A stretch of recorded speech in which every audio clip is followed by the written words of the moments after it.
Hot time, summer in the city. Back of my neck's getting dirty and gritty. My pants are falling off now and I'm just wearing boxer shorts sitting here in town and my legs are sweaty and my thighs are wet. You're like, disgusting, Jason. Are you recording an episode in your boxers yet again? It is 90 degrees in Dead Rabbit Radio Command, but that's not going to stop us from recording an episode. First off, we've often heard stories about people in areas before paranormal events happen, noticing that the sound of the entire world seems to shut off. Very, very common story. But is it possible that a random internet comment may have answered the question as to why that happens? And then we take a look at the story that a Hollywood screenwriter would die for. What happens when you merge the world of the paranormal, ghosts and goblins, things that go bump in the night, with the sci-fi strangeness that threatens to invade our planet at any time? What happens when a ghost and an alien team up to torment the human race? Today on Dead Rabbit Radio.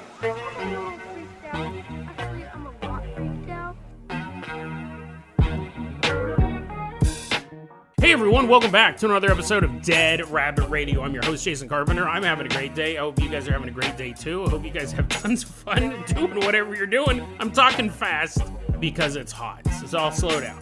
Right. I gotta record like a 40-minute long episode. I was like, well, maybe if I talk fast, I can get it done in 20. That's not good.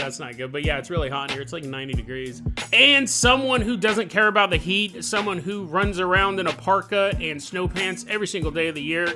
Everyone get on your feet and give it up for our newest Patreon supporter, Iris Kit. Woohoo! Yeah, haha, yeah, she's running on in. She falls over heat exhaustion. She's like, why aren't you running the AC? And Dead Rabbit Radio Command. Oh, wait, I forgot I got this new fan. I can at least turn this on quiet. I forgot about this. It's been 2 weeks since I recorded. I forgot. Anyways, we got a ton of stuff to cover. Iris, let's go ahead and get this party started. I'm going to toss you, what's her breeziest vehicle? I'm going to toss you the hair hang glider. Everyone grab onto Iris's ankles as she jumps off the highest point of Dead Rabbit Command and glides us all the way out to Michigan.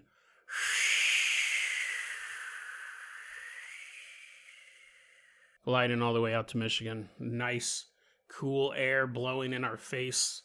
Let us cool down for a bit. We're headed all the way out to Michigan. Specifically, we're going to be at Pictured Rocks. That's in the upper peninsula of Michigan, near Lake Superior. Now, it's not as cool as you'd think it was. When I heard about Painted Rocks, I was like, oh, sweet, dude. Like, you can go there and see rocks where natives, like, carved in pictures of people shooting dudes with bows. And a little drawing of a bunch of guys standing around a fire. That's what you would think, right? That's what you would think. I'm not an idiot. If there's a place called Painted Rocks, I would assume someone painted them. No, they're dumb. It's where, like, mineral deposits are leaking out of the rocks. And some of it's orange and some of it's brown. So I was a little disappointed, right? I was like, oh, that's kind of cool. I've been watching that show From. And that has a lot to do with... Actually, I really don't know what the show's about. But anyways, it's this pocket dimension. I hope I'm not spoiling or giving any of it away, but I won't reveal too much. It's this pocket dimension where at night these monsters come out and will kill you in very slow ways. They enjoy torturing people. The only thing that can protect you is when night falls. If you have this talisman, which is this rock with these images on it that looks like it was etched by Native Americans. It's just kind of like a tribal design. You hang it on your front door on the inside. If you hung it outside, they just take it and throw it down, get in your house. If you hang it on your front door on the inside, they can't get in through any windows. They can't get in through the front door. They can't sneak in through the basement. The whole house is protected. But if you don't have one of those, they can just walk into your house and brutally murder you. Very, very slowly. It's a really good show. So I was watching that, and then I heard about this place, and I was like, oh, it's like that show From. It's that place where monsters kill people. I can't wait to go. No, it's just a bunch of, like, worn down rocks. But the inside of the rocks are kind of like lame-o. They're different rocks all mixed together, something like that. Anyways, I was disappointed. We're headed all the way out, though, to this disappointing place called Painted Rocks. We're about to meet this couple we're going to call the boy Tony and his girl Isabella, his girlfriend. they're on a camping trip, and they're kind of moving through the area, camping, and then during the day, they'd go to the local town, hit up the gift shops or the thrift shops or whatever, and then they'd go camp that night in a different location. They're kind of making their way through here. Tony says, listen, man, I've camped a lot, I've been outdoors a lot, I know what animals sound like. I've heard a fox screaming in the middle of the night, I've heard a bobcat scream, I've heard animals. Animals that an inexperienced camper would hear and go, oh my God, what's that noise? That's the most terrifying thing I've ever heard. He also says his girlfriend Isabella grew up in the area. They're kind of revisiting places that she had been to. So they each have their different set of experiences here, which makes this even more bizarre. At the Painted Rocks area, there's a campsite set up, and Tony goes, we set up our camp that night, and it's semi-popular, was the term that he used. I can understand why. People show up with all their gear, they're like, those are the Painted Rocks? Oh, I thought it's going to be from... They're leaving. No, it's just a bunch of gross-looking bleeding. It is a bunch of dumb-looking orange rocks. So anyways, they leave. He goes, but you do have people camp here from time to time. However, the campsites are pretty well spaced out. And this particular time, you didn't even have a lot of people there. Like, less people than normal. Oh, and I'm sorry, I guess I should say, looking back, this took place in mid to late August 2024. So very, very recent story. Sorry, I jumped past that. Anyways, Tony and Isabella, they picked their place to camp. There's not anyone near them.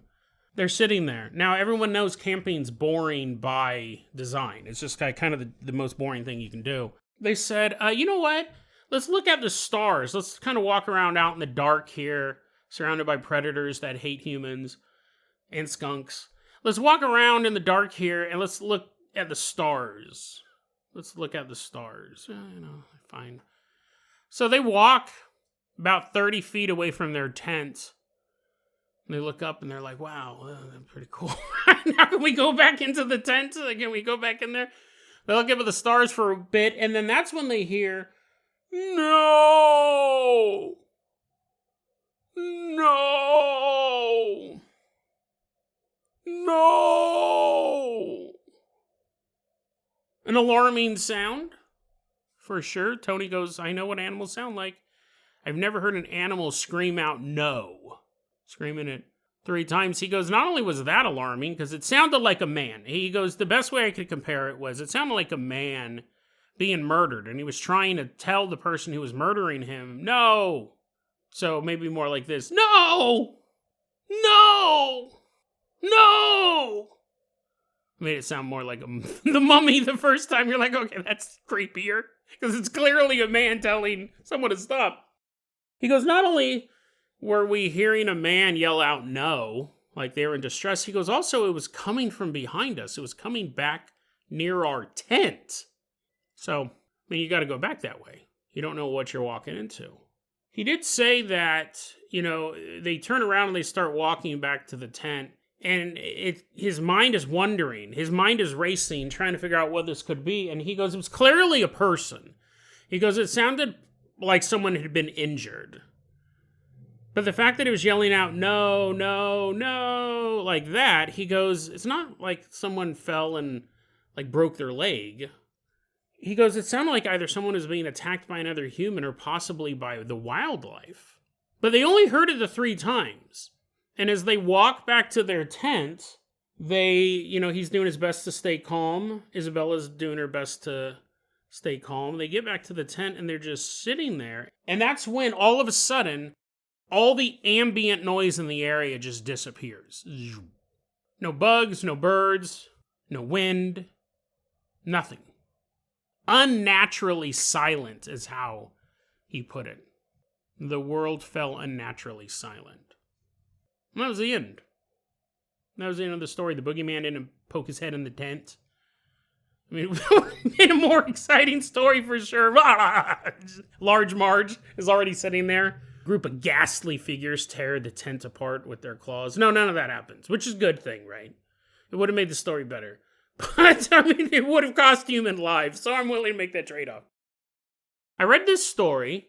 It was posted online by someone going by the name Thonk Bonkus. And we've covered stories like this before. We've covered quite a few stories about this before. The story in it of itself isn't super remarkable. It's terrifying, yes.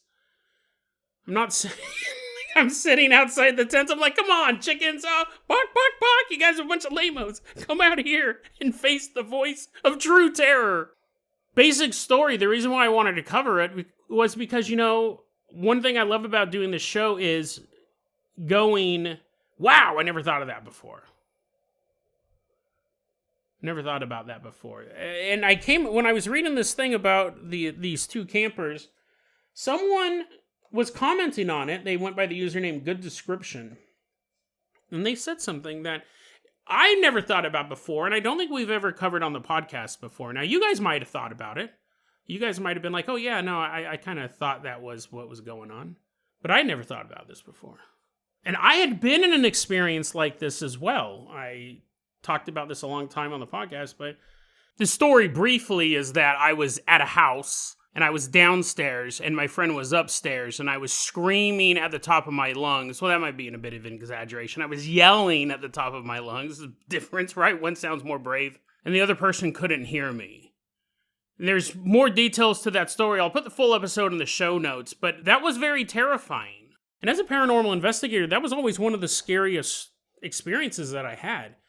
Because when you're investigating the paranormal, you think, okay, we're in this haunted house, or possibly haunted house. We're in this area that we believe is haunted. There's 4 of us. We're going to split up. Maybe not intentionally, but I may stop and go in a room and the other 3 people are continuing to walk around and they don't know that I just kind of stepped away. You are very cautious at first, but eventually you do kind of start to split up. It's just natural. And the idea is if I'm in this room and something bad happens, I could scream for help and my buddies are going to come running. But this was the time that I realized that's not the case. In fact, your screams for help can be silenced. And that's how I always saw that phenomenon, was some sort of tactical trick. And when I would come across stories like I just told you, we did a story pretty recently in the Porcupine Mountains, which is about 3 hours away from here. That's how I found this stuff. But same thing, a guy was camping off of the trail, and he kept saying that the noise of the valley just seemed to disappear. The water in the river nearby, you couldn't even hear it. Couldn't hear the wind, couldn't hear the bugs, you couldn't hear the birds, anything like that. All ambient noise is gone. I always saw that as some sort of tactical advantage. It's trying to suppress your screams for help. But I never thought about this before. Good Description has an alternate take on it. They said that this was explained to them. They didn't give their original source. But again, I think just this idea, I've never thought about this before. Maybe you had. They said the reason why all the noise in the area disappears is because something is manifesting there. And it is absorbing sound waves to do so. We know there is a close connection between ghosts and malfunctioning electrical equipment. Cameras not working, voice recorders not working, batteries getting drained. There's a long-standing issue in the ghost hunting community. One of the ideas is that ghosts need access to some sort of electrical energy to manifest in the first place, in a physical form, or in a speaking form, or in a form where it can move things. It's all theories. But it's possible that the sound waves of an area is also enough energy for it to manifest. And what's fascinating, if you think about it, is that there is no electricity in the natural world. Well, there is lightning bolts. But also, we've covered stories about the paranormal being associated with thunderstorms. And we've talked about that as well. But as far as sound waves, if you needed to manifest in an area and there was no electrical energy, you would be able to absorb the energy, because the sound waves are that. There's vibrations through the air, it's making a noise, just all of this stuff kind of bouncing around. Is it possible that's what's going on? Is it possible that this isn't a negative thing? I mean, it's terrifying, right? It is terrifying. I don't know if you'd want to test this theory, but is it possible that the reason why the noise disappears in the area, which is always presented in every narrative that I've seen, including my own, as a negative, But is it possible that this sound disappearing is simply a way for this phenomenon to manifest? It's not a trap. Or not all the time, at least. I do believe my time at Dana's house, it was preventing me from talking to my friend and telling her I was leaving. And it very well could have attacked me, and had I been screaming for help, she wouldn't have heard that either. So yeah, it's interesting. I've never thought about it before. I think now when we cover these stories, I will also have that in mind. Is it possible that something is simply absorbing all of the sound in the area, the same way it may absorb radio waves or absorb electricity, and it is using that to manifest? It's not setting a trap. It's not this massive predator that's causing everything to fall silent because they're scared. It's actually absorbing all of that to become part of our world. Fascinating, right? I love doing this show because that's something I never thought of before, and now that's going to be in my toolkit. That's going to be something I go, well, that might be. Again, it's a theory, right? These are all theories, but a fascinating one. When you've been covering this stuff for 30 some odd years like I have, it's so great that new stuff is still making me go, wow, never thought about that before. But maybe you have. I'd be interested if anyone else has thought about this before, but fascinating stuff. It doesn't make it any less scary, though, right? If you're like, hey, honey, don't worry about that. I know that the world has fallen deeply silent, unsettling even, but it's simply a powerful paranormal force absorbing the chittering of squirrels and the scurrying of skunk. It's just using all of those sound waves to become part of our reality. Don't worry, honey. I mean, it's still terrifying, right? It's still the fact that you could scream and no one could hear you out of your area. That in and of itself is unsettling, but maybe that's not the reason why they're doing it. Maybe that's just a part of them crossing the veil. Okay, Iris, let's go ahead and get started with the story I've been talking about for weeks, but never had the time to tell. I'll be honest, I don't really have time to tell it this time either, but here's the thing. I've been putting this story off for so long, we gotta do it. I don't want to rush through it, but I can't keep being a tease about it. I think at this point, it's been hyped up so much. You're like, ghost, alien. It's not... Don't get too excited, right? Don't get too excited because you might be disappointed that I kept going, oh, we'll cover it tomorrow. Well, here we go, ladies and gentlemen. Iris, I'm going to toss you the keys to the world-famous Carpenter Copter. Everyone climb on board. As Iris Kit flies us out of Michigan... all the way out to the United Kingdom. Governor.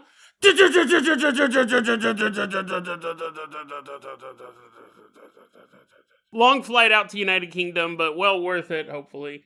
We're headed back to around the 1980s. And we don't know exactly where in the United Kingdom, just a small town. A shire, perhaps. We don't have the exact name of the person who experienced this story. We're going to go ahead and call him Lance. And he said the way that this story played out was, I remember, 100% I remember parts of it. And when I was a kid, I always thought, man, that was really weird. What a weird house I grew up in. But as he got older, both his mother and his father told Lance, because, it would come up in topic every once in a while. He'd be like, hey, remember that house that I grew up in that was super weird? And his parents would be like, well, we remember. Do you remember? And he was like, what are you guys talking about? So they filled in the gaps. It's interesting because what we're going to be talking about is such diabolical paranormal activity. It wouldn't make sense that this young guy's brain would just shut down. Because when I say young guy, at this point, when the story starts, Lance is only 5 years old. So real little dude. We're going to meet his family. These are all fake names. We don't know the exact names. But his mom, we will call Amy. His dad... we will call Joey. I don't know. I didn't write that down here. I just had him listed as dad. He has a dog we'll call Rufus. Then he has 2 cats. We'll call him Tink and Tonk.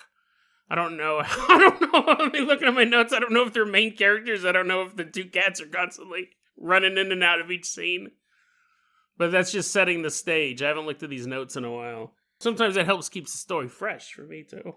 But sometimes it's probably better if I prepared. You're like, or you could read the material before you present it. Anyways, they live in this small, isolated town. He does give a little bit of an idea of where it's at if you happen to live in the United Kingdom. It's not a huge country, right? It's like the size of a U.S. state. It's probably smaller than that. The United Kingdom is really tiny. When you think about how much they've impacted the world, it's actually a really small place. I don't know how big, actually. I couldn't tell you the square mileage, but it looks small. You go all the way from Birmingham, is that a town? I don't even know. If you go all the way from Birmingham to the last leaf hanging off of a Scottish tree, it's a really small country.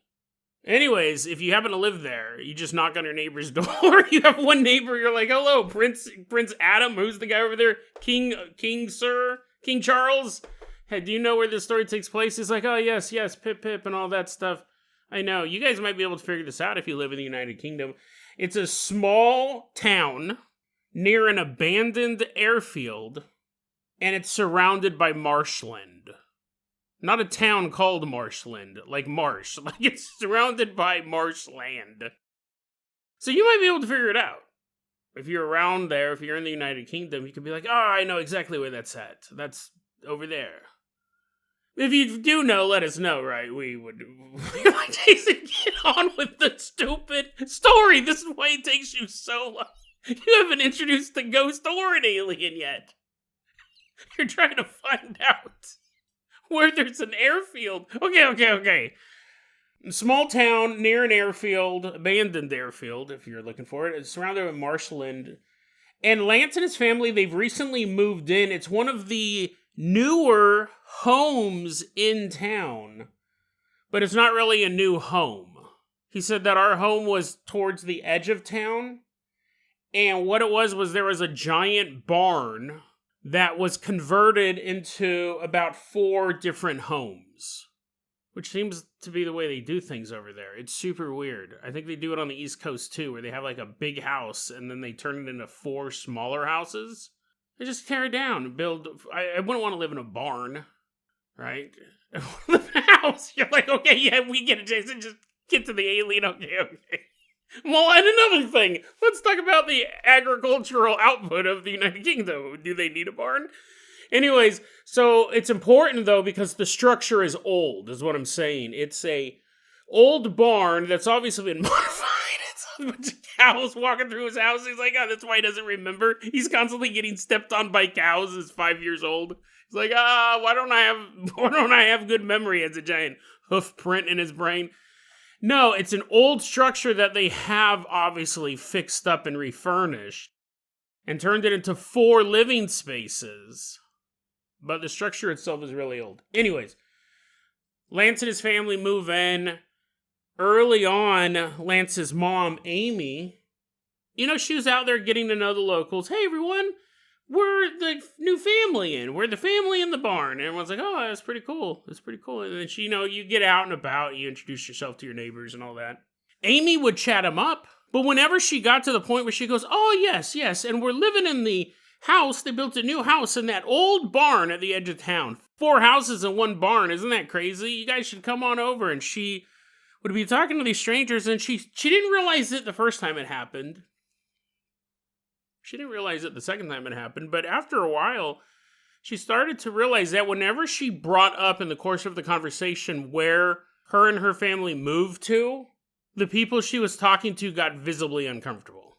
And this happened so many times, she started to get concerned, obviously. You're like, hey, yeah, I live on the edge of town in the old barn, and people are like, ugh. People are like, oh, it's nice getting to know you, and then they're running away as they're doing the sign of the cross. She's like, oh man, there might be something about this property. She finally asked somebody. She was talking to a local, and the local had the exact same reaction, and Amy goes, listen, I don't mean to be a prying Pamela, but I have to know, why does everyone act so uncomfortable when I say that me and my family are living in a house that was built in the old barn? And that's when the local said, listen, that place has a reputation of being cursed. It's a local legend, but we try to stay away from there. The story was that in the olden days, so even predating the locals who were afraid of this place, but in the olden days, that barn is where people would go who were already the town outcasts. people who were not welcome in town, would go to this barn, and that is where they would practice black magic. They would use this old barn on the edge of town, which at that point is probably a newer barn, right? They're all move over cows, chickens, don't step on the sigil. I mean, it would be kind of distracting. You're all, oh great Satan, I've drawn this sigil perfectly off the seal of Solomon. I summon thee. And then like a pigeon's like flying around. You're trying to do these hand motions. You keep knocking over stuff. You knock over a cow's milk puddle, it's all destroying the sigil. I mean, I guess if you had to perform a black magic ritual, there's worse places to do a Lady Gaga concert, but here's the thing, there's also better places. I don't know if it was an active barn when they were doing the black magic, but it's just kind of funny to think about that. It's kind of funny to think about that. They're like, oh yes, this is so perfect. I've spent decades perfecting this spell, and then all of a sudden a pig walks by and just steps all over all your sigil work, knocks over a couple candles. I guess it's not that funny, but anyways, I was trying to think of like a funny joke, but it just wouldn't look funny. The wizard's getting dragged to hell, he goes, this isn't funny, and the pig's all left. But anyways, that's funny. They're performing these rituals in this old barn, and that's why no one in town seems particularly enthused people are living there. It's not that they had a problem with Amy and the family. They just were like, oh, poor souls. Like, literally, you might need to go to a priest every day before you go home, because that place is cursed. Around the same time, because they haven't really lived here this long, the family starts to experience paranormal activity. Some of it super mild. Tink and Tonk, the family cats, once they were running around the room and Lance was sitting in there just hanging out, being a little 5-year-old, and the cats both begin climbing up the wall. Alarming enough. And I guess they could do it. They got those claws, but why would they do it? Both the cats climb up the wall and get high, and then they turn and they look and they're staring right at Lance. So not the most paranormal thing, but definitely alarming. You're like, was there a ghost and ghost pop out? No, but I would argue that would be scary enough. You're climbing up the wall, you're like, well, it's kind of creepy, but it's not paranormal creepy. I'm going to keep playing with my toys. The two cats climb up the wall and then stop and turn and look at Lance. Lance also begins to have these horrible nightmares. He goes, it was this reoccurring dream where I would be running through the forest and I'd be being pursued by wolves. Terrifying nightmare at any age. And he said the dream always ended at the exact same point. The wolves don't actually get him, but the terror of running, trying to outrun these predators. And he's like, the cats are watching. Cats are up in the tree watching. And then he'd wake up. And he'd have this dream over and over and over again. Not every night, but it happened enough to be concerning. Well, one night, he's running through the woods and the wolves are chasing its dream again, right? He wasn't seeing in the future. Like, wow, that was quite the time jump. How did he get in the woods? He's dreaming again. He's running through the woods. The wolves are after him. Well, one night when he's having this dream again, he's running through the woods. The wolves are after him. But this time the dream continues past the normal stopping point. In fact, this night, Lance finds his way out of the woods. He runs out of the forest and leaves the wolves behind. He escaped. However, he immediately wakes up. And while he's processing everything that just happened, like he's had this dream 100 times, he's never escaped. Does that mean that this is the end of this? Did he somehow play the dream out and survive? While his brain is processing all of this, Lance sees a hand appear out of the darkness and slam into the headboard of his bed. Reacting with instinct more than anything, Lance punches the phantom hand on his headboard.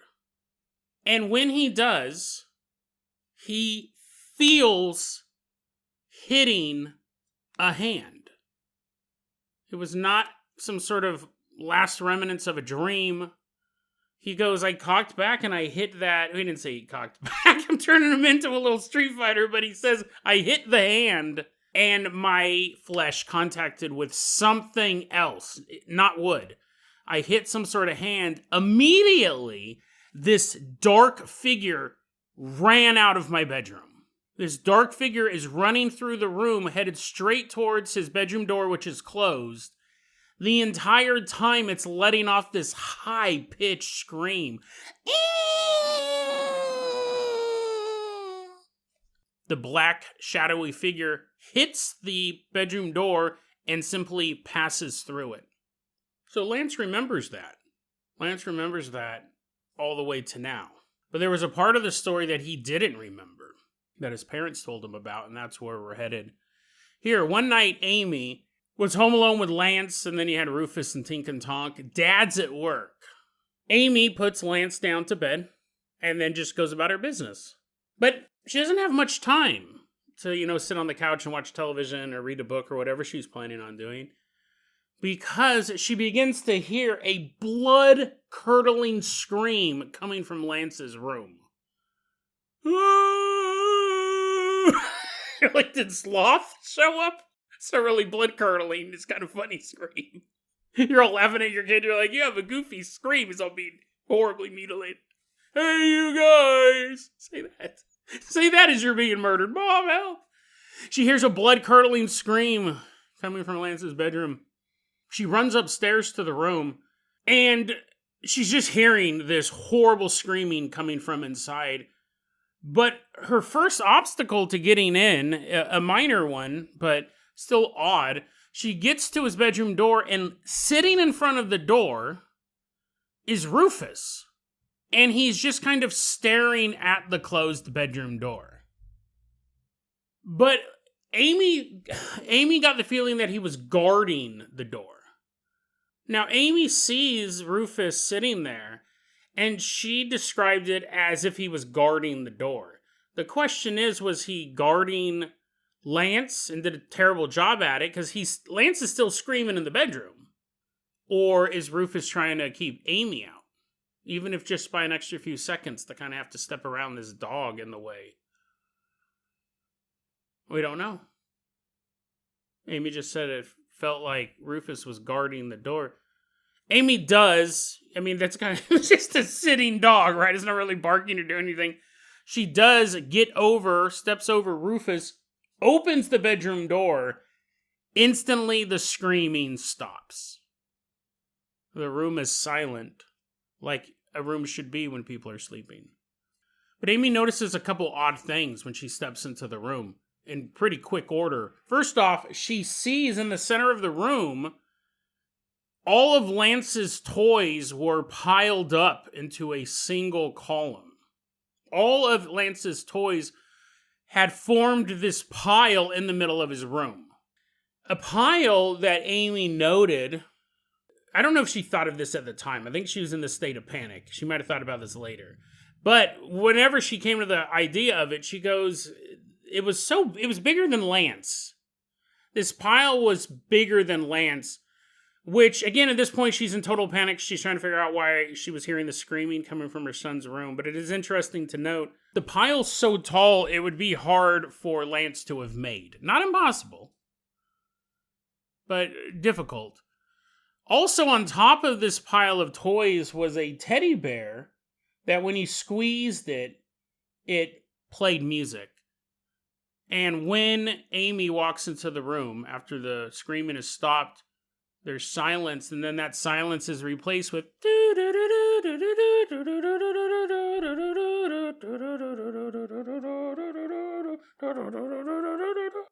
whatever that song is. It wasn't exactly that song. You're like, oh, I know what that toy is. Teddy bears. What's that song? I love that song about the teddy bear picnic. I was trying to think of that one. Anyways, that's the day the teddy bears had their picnic. Okay, I had to get that out of the way.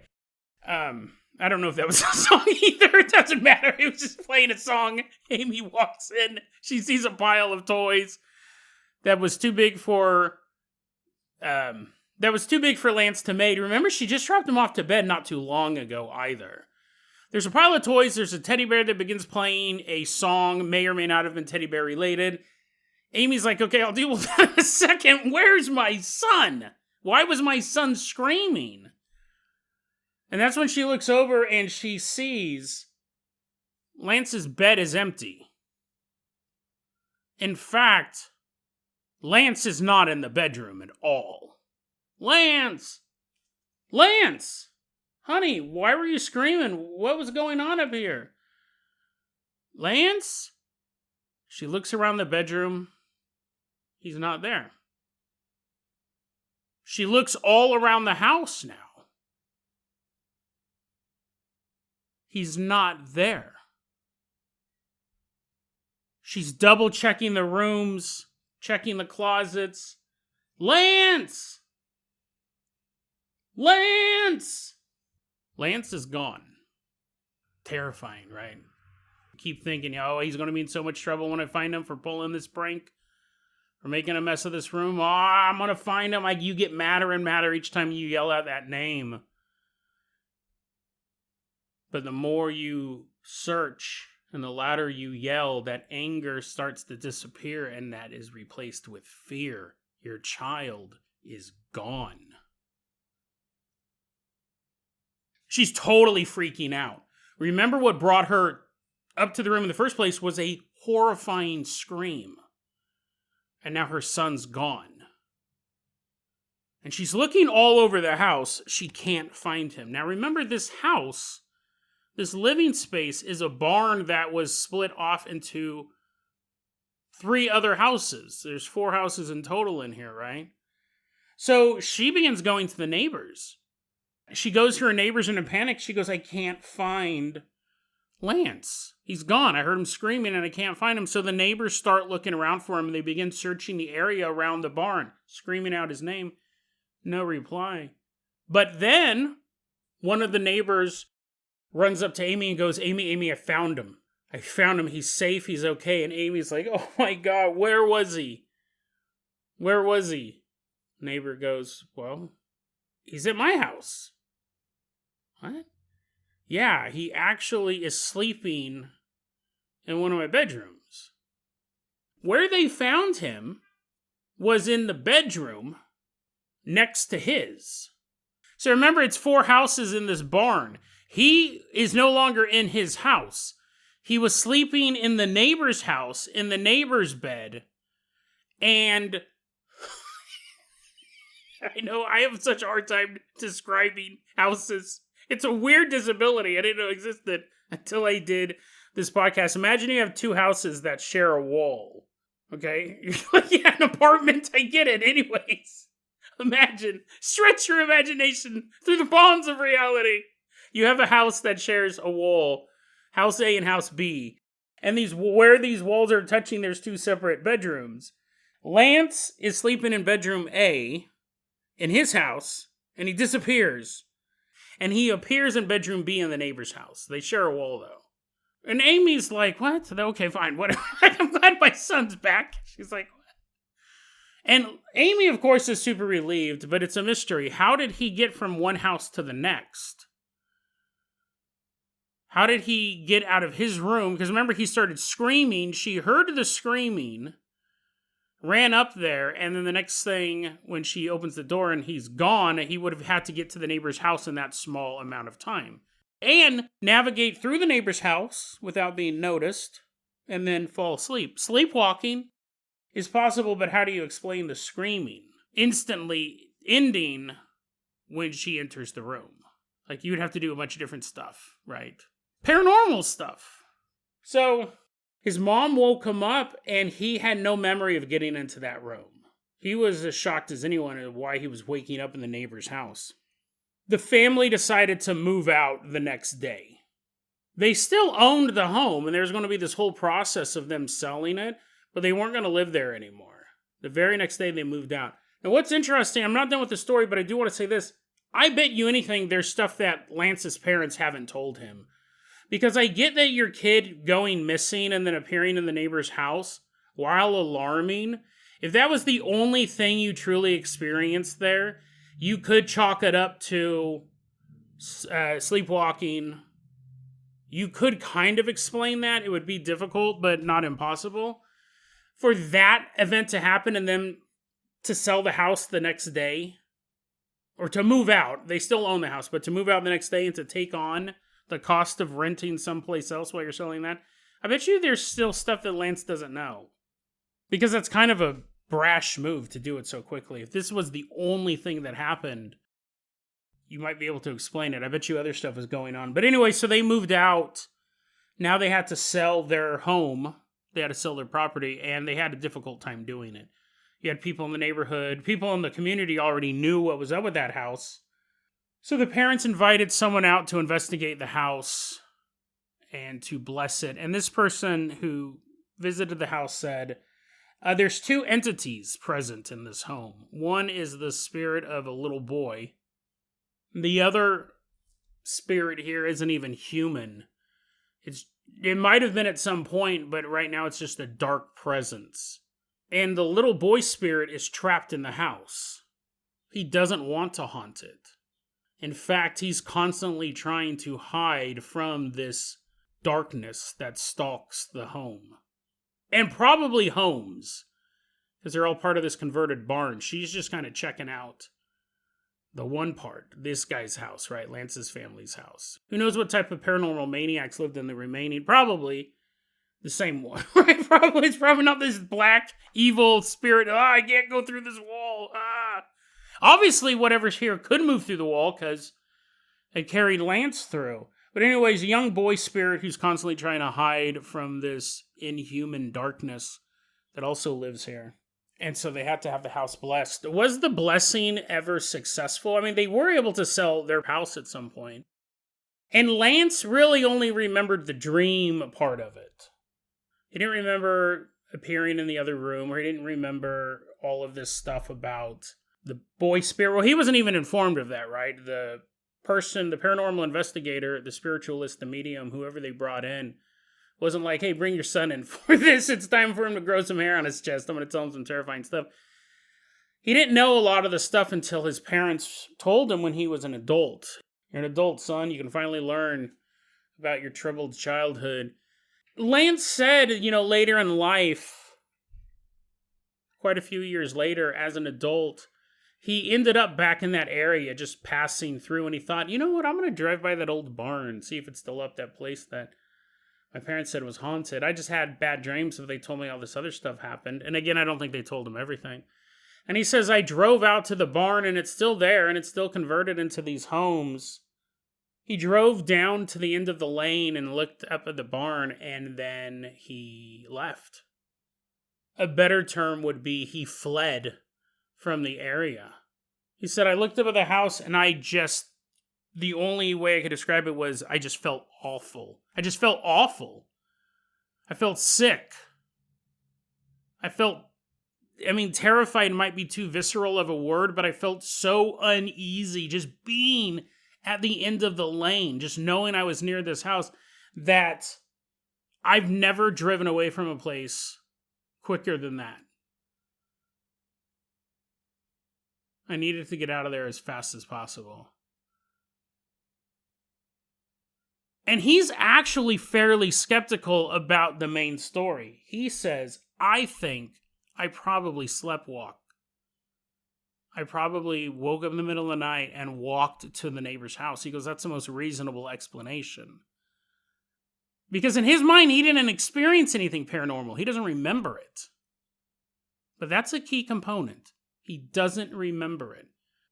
So, to wrap this story up, I gotta be totally honest with you, and almost an odd sort of foreshadowing, I said, I didn't read the You're like, well, when's the alien show up, Jason? You've been hyping this story up for weeks. You constantly talked about aliens and ghosts. You said aliens and ghosts team up. Where's the alien? Well, here's the thing. It feels alien. That's my new thing. I was like, okay, well, there's no ghost in that story, but it felt spooky when I told it to you.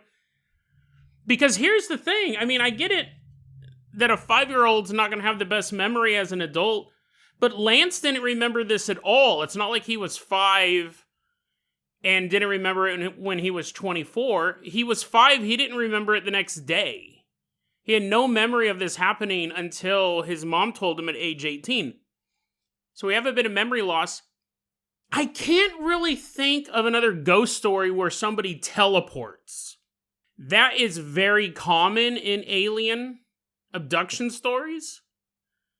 And we've covered a lot of stories. I'll see if I can find some for the show notes, but aliens are really bad at putting people back where they got them from. I don't know why. They might just be dummies. Their technology may not be as precise as we would think it would be, or they could just not care. But there's a lot of times where aliens put people back in the wrong place.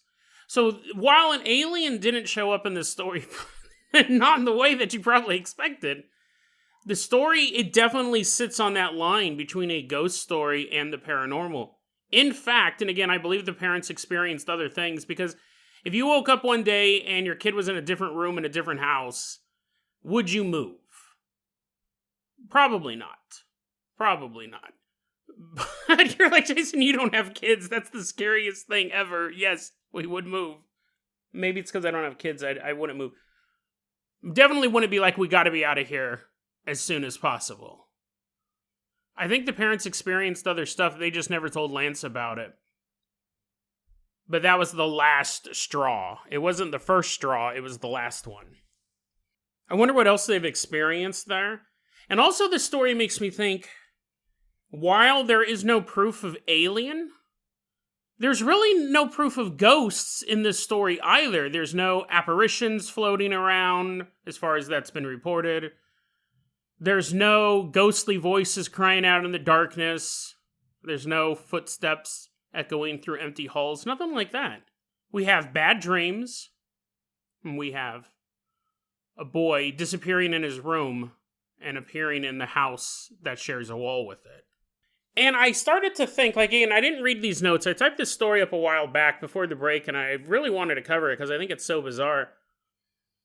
I typed the notes up, and I was thinking alien, ghost, ghost, alien, I don't know, both, maybe? And then I totally forgot about it until I just told it to you. But the point is that I wonder, and we'll wrap it up like this because the episode's going a little long, what would happen if you brought a medium or a priest or a spiritualist into a home that is not haunted, but instead has traces of alien activity in it? There's that old saying, to a man with a hammer, everything looks like a nail. And I wonder if the same could be said for people of a spiritual persuasion.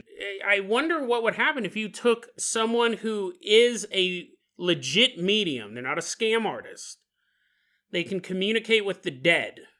What would happen if you took them into a house and there was alien activity? Not so much that you would look and you'd see the gray alien hiding in the bedroom closet, but aliens had been here.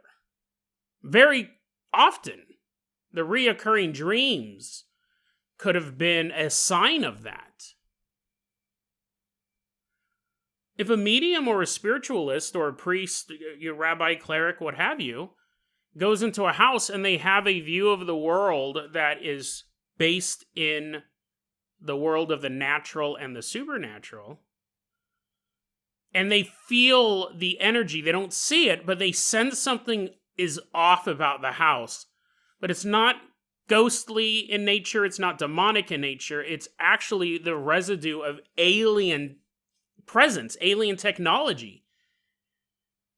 The essence of an alien. It's in the house still. It's imperceivable to most people, but you have people who are already sensitive to the world of the supernatural. They would know something was off. And they would classify it as spirits. Because that's their worldview. And so I wonder, she comes in, she says she saw a dark presence, and she saw the spiritualist in the story.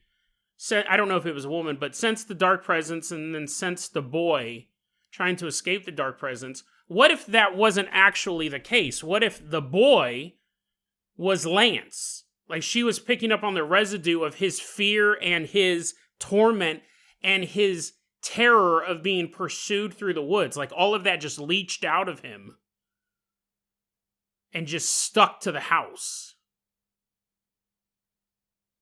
and the dark presence, the one that he saw with the hand slapping the headboard, and because remember, when he hit it, it had a physical impact. That's something you don't often see in ghost stories, but it is very common, almost always present in alien stories when people punch aliens or fight back. They grab, they punch, they kick these alien oppressors to try to get away, and there's a physical contact between them. What if that's what she sensed? That would explain the teleportation. That's not normal in ghost stories. I can't say it's never happened, but I can't recall one, at least not off the top of my head. The counterbalance to that is that this place was known in the area for having black magic rituals performed there. So that would lead us back to a spiritual answer, that this may have been a demonic force, an evil force. You wonder, the spirit of the boy, was that a sacrifice from the olden days?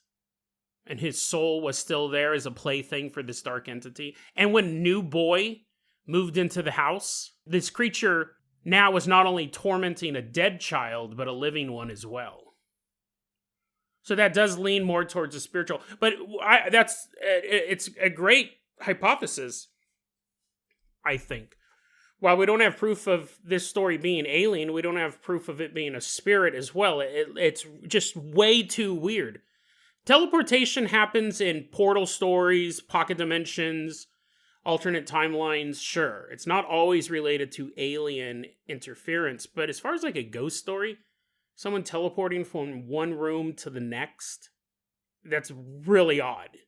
I keep going to teleporting because Lance would have had to make his way out of one house after screaming, after the mom was already at the bedroom door, and into the other house without being detected. So, fascinating stuff. I think there's a lot of stories out there that kind of sit on these borders between what we call an alien story and what we call a ghost story. But those are not real borders. Those are categories that we have created. The universe itself has not said this is a ghost and this is an alien. The world of the weird is so amorphous. You never know what you're going to find. Even a spiritualist walking into a house where there are people say, I think my house is haunted, even when they step in that door and they feel an otherworldly presence all around them, they may not be surrounded by ghosts. They may not be surrounded by demons. They may not be surrounded by something that they even believe in. They may not believe in visitors from another world. But that may be the energy they're picking up on. So they may break out their sage and say prayers and bless a house. And while those things can keep spirits at bay, they're completely powerless against creatures from another world.